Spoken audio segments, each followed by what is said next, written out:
Hey folks, this is Jason Lewis, the producer of the From the Shadows podcast. I just want to remind you about our website, fromtheshadowspodcast.com. We have a Facebook page. We would appreciate it if you like and follow.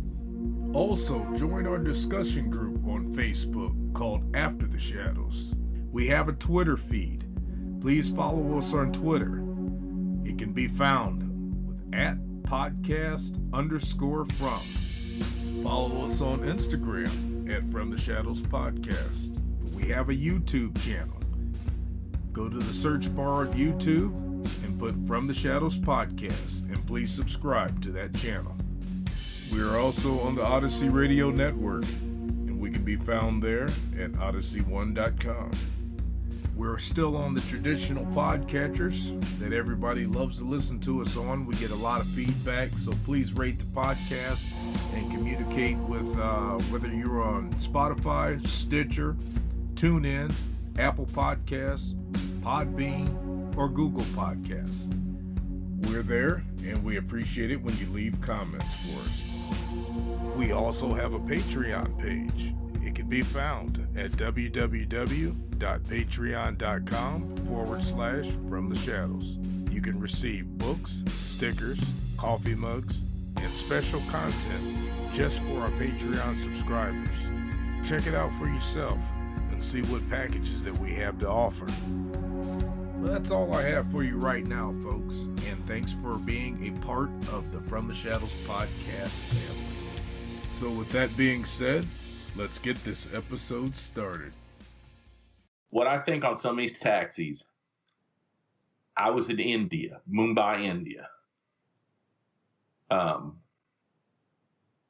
short version is, and maybe on the next week I'll tell a longer version, but the short version of this is, I go down to the concierge. I had a list of, I was staying in a State Department approved hotel.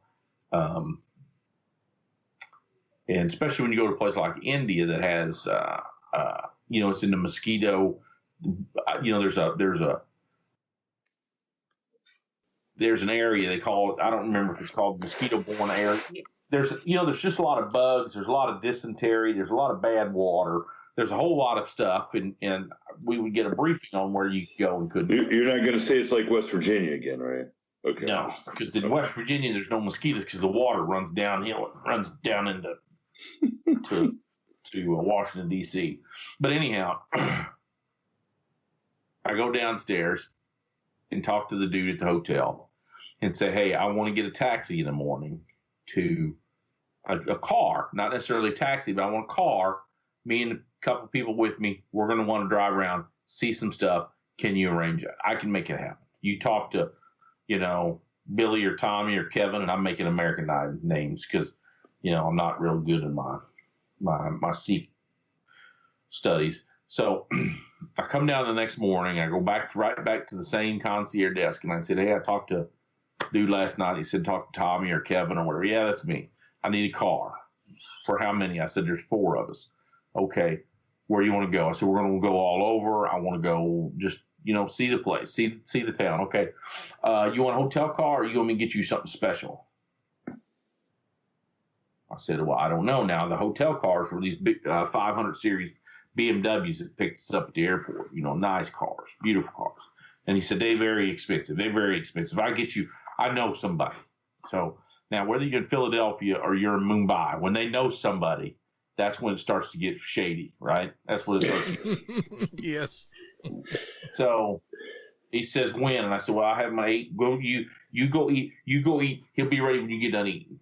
So if your listeners are bored, they want to look up Leela, Mumbai. It was a hotel, just beautiful hotel. So you go in this breakfast that is outside of Las Vegas. I've never had a buffet like this one, Now, there was some crazy stuff because you're in India, so some of the stuff you can't recognize.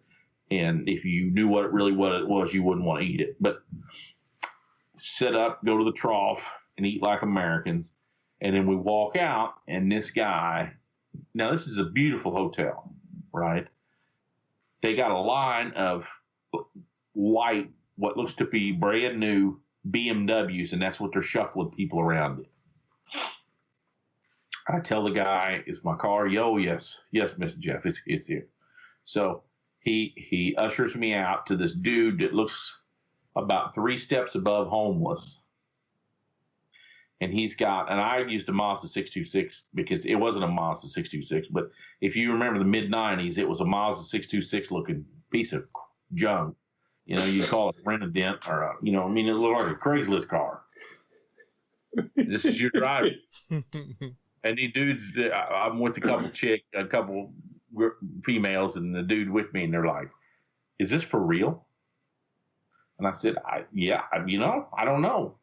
He's on, this hotel's on the approved list. He told me, this will be fine. He keeps saying this will be fine. This is my brother-in-law. That's what it says. This is my brother-in-law. So we've got to decide who's going to sit where. I'm the biggest of the group, so I'm get the passenger side, right? Kind of the same deal we went through earlier. If something bad stuff happens, who's getting what, right? Mm-hmm. Usually, anyhow, my buddy and 2 females get in the back. They're all my buddies, but I don't know how to tell a female buddy. But all these 3 with me, they jump in the back seat. And this thing is, if you're familiar with the term ding-ding truck, this is like a ding-ding car. It's got little dingleberries all around the inside and on the front of this dash. And I'll look it up because I took a video inside the car. He's got like the Noah's Ark set on the dash, glued to the dash. He had giraffes and elephants and tigers and lions and little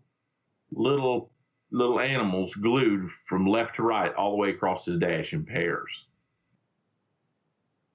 I don't know what that signifies. And of course, I'm just giving you the. Was that better? No, wait a second. Is that better than like the little trolls that bob their heads and stuff? I don't know. I don't know what that signified. So, and of course, we're a Commonwealth country, so they're driving on. So when I say I get the passenger side, I'm actually on the driver's side, but the steering wheel's on the passenger side. So you're taking all these vibes in, and you're jumping out there on the street, and it just absolute craziness in traffic. I mean, absolute craziness. You got rickshaws, you got bicycles, you got trucks, you got cars, you got cows, all this going down the same street. He says, "Where to?" I said, "I don't know. Wherever you want to take us." So, first place he takes us was Gandhi's house. So we went to Gandhi's house, and we went. Okay. I'm giving you all the short version here. He took us to Gandhi's house. He took us to Bollywood. He took us downtown at the gateway of India. It looks like a small Arc de Triomphe out there. I think it's called the Gateway of India or Gateway to Asia or whatever it was called. 2 of the people in the car with me bought rugs that cost over $1,000 each. Yeah, I got real good. And I told him, I said, "Dude, I can't even believe you're giving your credit card to someplace." And they said, "Oh, it'll be okay. It'll be okay. He knows this guy. Everybody knows each guy's." And the craziness, within about 8 days, they had their stuff in America. It was shipped, went through customs, and they had it within 8 or 9 days, which I never would have believed. Mm-hmm. We were driving through a traffic circle, and there's these cops. And when I say cops, most of the cops over there, it's almost like MPs, military MPs, kind of standing there with FNFALs, big old British rifles from the 50s, 60s, Mm-hmm. Jeeps. I was going to start taking pictures of Jeeps because you can't even imagine all the like CJ 5, 6, 7 type Jeeps everywhere because they're still driving them. They're still using them. And dude walks out and points us over to the curb just like a traffic cop would, points the car over. And he says, the driver's in broken English, "Let me do the talking." No shit is what I wanted to say.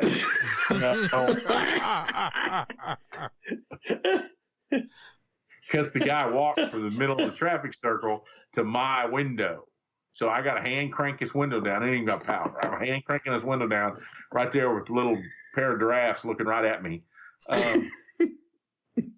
And they start jabbering in Sikh, Hindi, or whatever they speak over there, one thing. So then he walks around to the driver's side. And as he's walking around the driver's side, dude's rolling down his window and getting his wallet out at the same time, hands him 10, 8, 10, 5, 4, 5, not very much. Not very much at all. They jabbered a little bit more. We take off. And I said, "What was that?" "Well, I'm supposed to have a taxi number, a taxi license." I said, "You don't have a taxi license?" He says, "Well, I do in my taxi, but this ain't my taxi. This is my personal car." I said, "Do what?" And what it was is he was a normal taxi driver. And when he, what? And when he was off duty, he just kept doing it. Like he couldn't get out of the habit of picking. What happened up. is when his brother-in-law called him from the hotel and he had Americans, he would get his car. So at the end of driving us 4 around all day, I mean, he's wanting to show us more stuff, and we're like, no, where the time zones are screwed up. You know what I mean? Yeah. It's no, just take us back. And I said, what do we owe you? And it was going to be, I think, 50 euros, 40 or 50 euros. And he says, oh, he's apologetic. I hate to charge this much. I said, no, just tell me. Just tell me. And it was going to be 40 or 50 euros. So I ended up giving everybody pitched in a 20 euro, which was at that time about $25 a piece. And he told me that 80 euros was more than he'll make the rest of the month driving his normal taxi. When his brother-in-law called him from the hotel with Americans, he calls in sick. He gets in a car and he goes and picks him up. Jeez, fantastic. Yeah. Mm-hmm. And the whole time he kept saying, you got to help me get to America. If I could get to America, I could be rich. Man, if I could drive a taxi in America, if I could get to America. Did you set him straight? I told him, it's the easiest thing in the world. It's land of milk. It's promised land. It's land of milk and honey. I guarantee you. I mean, you get off that plane and the money. I mean, 1,400. They'll put 1,400 in your account like that and not think nothing of it. They will. They will. You think it's $80 is something, mister? Shoot. You wait 30 years and they'll give you 1,400. Thank you for tuning in to this week's episode of the From the Shadows podcast. Until next time, never shy away from the darkness or what may be lurking in the shadows. We are out.